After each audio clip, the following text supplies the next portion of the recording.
Halo guys, balik lagi di channel Cerita Singkat. Buat kalian yang udah nonton The Terminal List season pertamanya. Nah, di series prequel ini, The Terminal List Dark Wolf, kita bakal diajak mundur 7 tahun ke belakang, tepatnya ke tahun 2015 di Mosul, Irak. Episode pertama ini dibuka dengan monolog dari Ben Edwards sendiri. Dia ngomongin soal apa sih yang diperjuangkan tentara di medan perang, bukan cuma soal kebebasan atau kemenangan, tapi yang paling utama adalah berjuang demi saudara seperjuangan di samping mereka. Kita langsung dilempar ke tengah panasnya konflik di Mosul.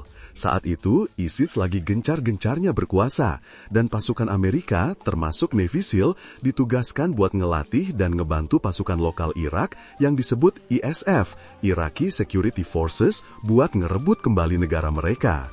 Di sini kita lihat Ben Edwards yang masih menjabat sebagai sarjana kepala, memimpin peleton Charlie. Dia lagi ngasih pidato motivasi ke para tentara ISF. Dia bilang kalau mereka harus bisa ngalahin rasa takut mereka buat dapetin kebebasan. Di antara tentara ISF itu, ada satu orang yang penting banget buat Ben, namanya Daran. Daran ini bukan cuma tentara, tapi juga penerjemah dan teman dekat Ben. Nah, masalah pertama muncul. Ada sebuah misi yang sama sekali nggak disukai oleh Ben dan timnya. Misi pertukaran tahanan. Mereka harus menukar seorang pemimpin ISIS tingkat tinggi bernama Hamid Al-Jaburi dengan 18 sandera yang merupakan anggota keluarga dari para tentara ISF. Dari awal, Ben udah punya firasat buruk. Misi ini aneh dan berisiko tinggi. Ben bahkan sempat teleponan sama sahabatnya James Rees yang saat itu lagi di pangkalan lain. Dia ngeluh soal misi ini, tapi sebagai prajurit, perintah tetaplah perintah. Settingnya ada di sebuah jembatan yang jadi zona netral. Tim Ben dan ISF berjaga di satu sisi, sementara ISIS di sisi lain. Suasananya tegang banget. Proses pertukaran dimulai. Al-Jaburi, si pemimpin ISIS, diserahkan. Para sandera mulai berjalan menyeberangi jembatan. Tapi disinilah semuanya jadi kacau balau. Sebagian sandera tiba-tiba berhenti di tengah jembatan. Mereka ketakutan. Ben langsung sadar, ini jebakan. Dan benar aja, tentara ISIS mulai melepaskan tembakan untuk memaksa sandera itu bergerak. Detik berikutnya, jembatan itu berubah jadi neraka. Baku tembak pecah dari kedua sisi.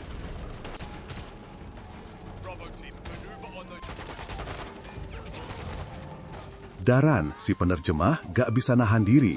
Dia lihat salah satu sandera, seorang wanita bernama Hana, tergeletak di pinggiran jembatan. Dan dia nekat lari ke tengah jembatan buat nyelamatin dia. Ben dan timnya mati-matian ngasih tembakan perlindungan. Situasi makin parah.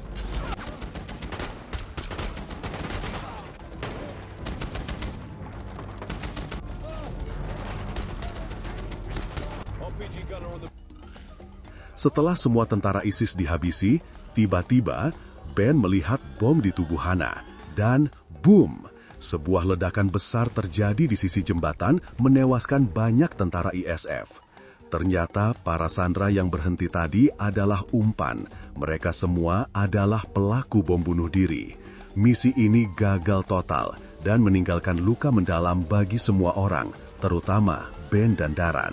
Cerita loncat 3 bulan kemudian. Kita masih di pangkalan militer di luar Mosul.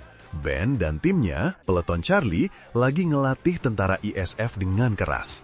Trauma dari insiden jembatan masih terasa. Ben menekankan pentingnya melindungi rekan setim, gak ada yang boleh ditinggal.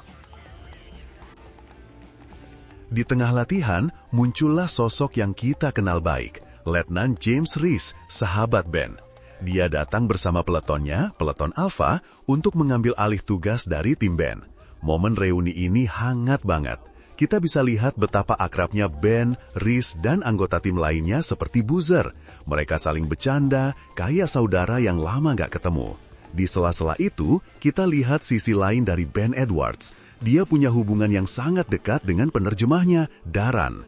Daran yang kakinya sudah diamputasi karena luka di jembatan, punya istri dan 2 anak kecil, Zainab dan Afran. Ben bahkan udah kayak paman bagi anak-anak Daran. Ben berusaha keras ngebantu Daran dan keluarga buat pindah ke Amerika, ngasih mereka kehidupan yang lebih aman.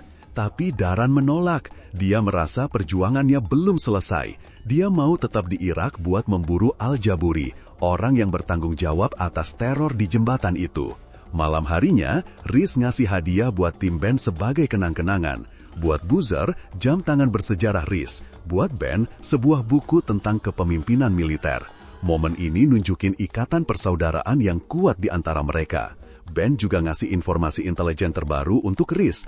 Al-Jaburi terdeteksi berada di Suriah. Jadi tugas buat nangkap dia bakal dilanjutin sama timnya Reese. Mereka semua sepakat, orang kayak Al-Jaburi seharusnya gak pernah dilepaskan. Cerita beralih ke misi baru. Kali ini, CIA punya target, seorang fasilitator senjata dari Lebanon bernama Masud Danawi. Orang ini yang jadi pemasok utama bom-bom canggih buat ISIS di Mosul. Rencananya, tim ISF yang dipimpin Daran bakal melakukan pengintaian. Sementara tim Ben dan Reese siaga sebagai pasukan reaksi cepat. Mereka harus menyamar jadi warga lokal mengendarai mobil umum. Mereka harus melewati pos pemeriksaan milik ISIS. Di situ, dengan menyuap penjaga, mereka akhirnya dibiarkan lewat, bahkan tanpa perlu meriksa wajah mereka. Mereka masuk ke kota Mosul yang udah hancur. Timnya berhasil ngikutin Danawi sampai ke sebuah kompleks misterius. Tapi anehnya, begitu mereka sampai di sana, semua komunikasi putus. Komandan di markas, Letnan Hastings, tiba-tiba memerintahkan semua tim untuk mundur. Ben dan Reese protes keras. Mereka udah sejengkal lagi dari target penting, tapi misi malah dibatalkan tanpa alasan yang jelas. Mereka merasa ada yang disembunyikan. Dan disinilah momen paling mengejutkan dan menyakitkan di episode ini terjadi. Saat tim Ben menunggu di depan kompleks, Ben menerima telepon dari Daran. Suara Daran terdengar aneh, putus asa. Dia cuma bilang, "Selamatkan Zainab dan Afran untukku. Beritahu mereka, aku minta maaf." Ben panik. Dia coba nanya Daran ada di mana, tapi teleponnya mati. Ben langsung punya firasat terburuk. Ben menghubungi markas dan menyuruh anggota di situ untuk mencari Daran.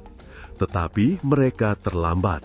Boom! Sebuah ledakan dahsyat mengguncang kantin di pangkalan militer mereka. Asap hitam membubung tinggi. Ben, Reese dan timnya langsung tancap gas kembali ke markas. Ben kemudian ke rumah Daran, berharap menemukan keluarganya. Tapi rumah itu kosong. Istrinya sudah tewas dan anak-anaknya hilang. Di dinding ada tulisan yang artinya, siapa yang meninggalkan khilafah, meninggalkan Tuhan. Dunia Ben Edwards runtuh seketika. Setelah tragedi itu, suasana di markas jadi suram. Keamanan diperketat. Semua orang mengira Daran adalah ekstremis yang menyusup. Tapi Ben merasa ada yang gak beres. Kenapa Daran nunggu kantin sepi? Kenapa dia duduk di pojok, seolah-olah dia mau meminimalkan korban? Gak lama, plot twist terbesarnya terungkap. Mayor Faruk dari ISF datang bawa informasi. Bahan peledak yang dipakai Daran, jenisnya Detachit, adalah bahan peledak yang dijual oleh Danawi ke Al-Jaburi. Dan yang lebih gila, anak buah Danawi dan Al-Jaburi terlihat di desa Daran pada hari pengeboman. Artinya, Al-Jaburi ada di balik semua ini. Ben dan Reese langsung menyusun rencana untuk menyerang Al-Jaburi. Tapi saat mereka lapor ke komandan mereka, Hastings, dan perwakilan CIA di sana, seorang pria bernama Fuller, misi mereka ditolak mentah-mentah. Disinilah Ben meledak. Dia akhirnya sadar, Al-Jaburi gak pernah ada di Suriah. Intelijen itu bohong. Selama ini, Hamid Al-Jaburi, si teroris pemimpin ISIS itu, adalah aset CIA. Dia informan yang dilindungi. CIA memakai dia buat dapetin info soal jaringan senjata Danawi dan sebagai gantinya, Al-Jaburi diberi kekebalan. Ben murka sejadi-jadinya. Dia merasa dikhianati oleh negaranya sendiri. Teman-temannya mati, sekutu Irak mereka jadi korban, dan semua itu demi melindungi seorang teroris. Dia teriak di depan komandannya, bilang kalau CIA lebih mentingin aset mereka daripada nyawa prajurit. Ini adalah momen di mana kita melihat Ben Edwards mulai retak. Kepercayaannya pada sistem hancur lebur. Meskipun dilarang, Ben, Reese, dan Mayor Faruk gak tinggal diam. Mereka menyusun rencana rahasia di luar perintah. Mereka bakal menggunakan misi resmi untuk menggerebek gudang senjata ISIS sebagai kedok. Tujuan sebenarnya adalah menyerbu kompleks Al-Jaburi. Rencananya cerdas. Mereka nggak akan membunuh Al-Jaburi. Mereka bakal menangkapnya hidup-hidup dan menyerahkannya ke CIA di depan umum. Dengan begitu, semua orang bakal tahu kalau Al-Jaburi adalah pengkhianat yang bekerja untuk Amerika, dan ISIS sendiri yang akan mengeksekusinya. Tim SEAL dan ISF pun bergerak. Mereka berhasil mengelabui markas dan menuju ke kompleks Al-Jaburi.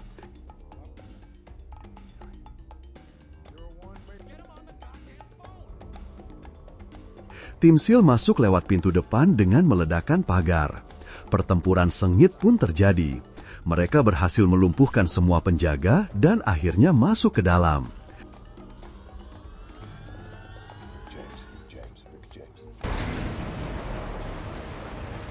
North rooftop clear. East rooftop clear. Contact right. Two shooters, second down.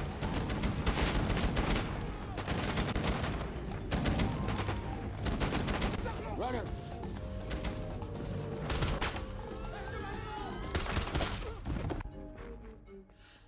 Di dalam, mereka menemukan Al-Jaburi. Tapi ada satu hal lagi yang mereka temukan, sesuatu yang mengubah segalanya. Di sebuah kamar, terkurung dan ketakutan adalah Zainab dan Afran, anak-anak Daran. Seketika, Ben paham segalanya. Daran bukan pengkhianat. Dia dipaksa. Al-Jaburi menyandra keluarganya dan mengancam akan membunuh mereka jika Daran tidak mau menjadi martir. Melihat wajah ketakutan Zainab, mendengar tawa arogan Al-Jaburi, dan dihantam oleh rasa bersalah dan kesedihan atas kematian Daran, sesuatu di dalam diri Ben Edwards akhirnya patah. Dia mengangkat senjatanya, dan dia menembak mati Al-Jaburi di tempat. Rhys kaget, tapi dia langsung bertindak cepat. Dia menciptakan cerita palsu.